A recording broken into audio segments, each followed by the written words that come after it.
healing to occur. This healing is not merely for the victim. In some ways, the victimizers have also been traumatized.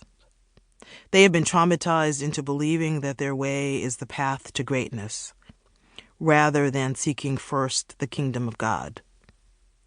This is a severe social, psychological illusion. Both the victims and the perpetrators are susceptible to the ongoing trauma of white supremacy. Fresh voices and perspectives are desperately needed. The cycle of evidence, denial, and amnesia cannot be broken without an intrusive event.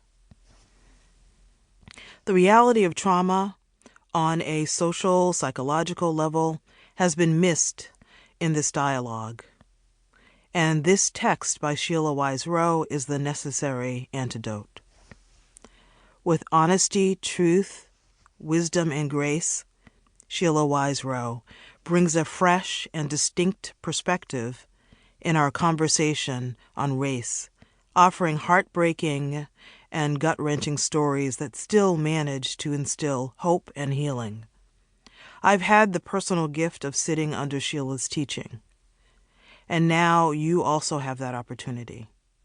Please embrace the opportunity to learn from this much-needed perspective. Sheila Wise Rowe's voice is a voice you want and need to hear. Chapter 1. Wounds.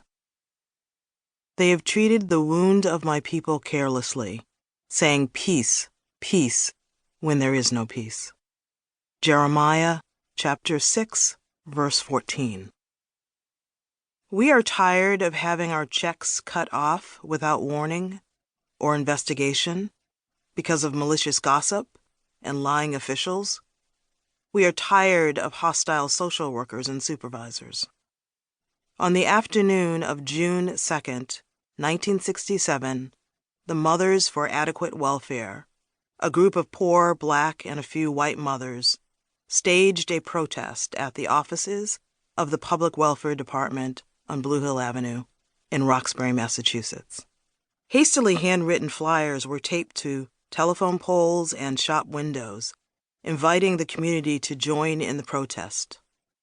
The sit-in was peaceful, even after the mothers, unable to air their grievances, refused to leave. They spent the night in the foyer, huddled together on the grimy linoleum floor.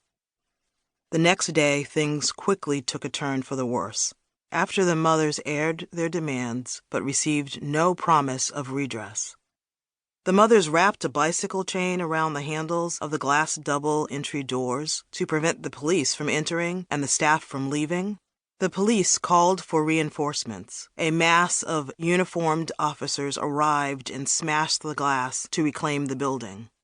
One of the mothers shouted from an open window, "They're beating our black sisters in here."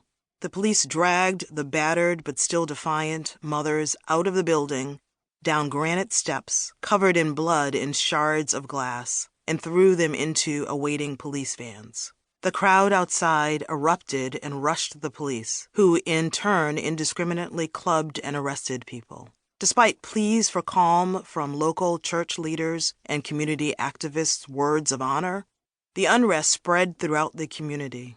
A riot ensued across 10 blocks of Blue Hill Avenue.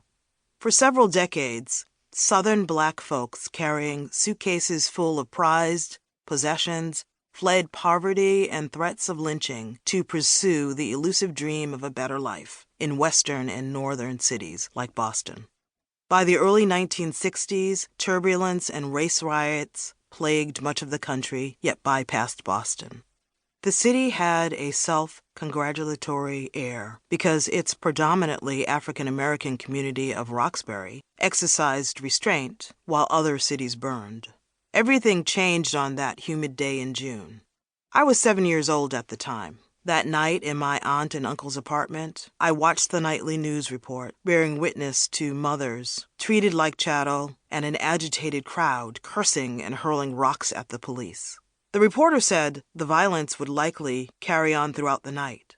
As we watched in stunned silence, suddenly we heard someone pounding on the front door. I hid nearby, but within earshot.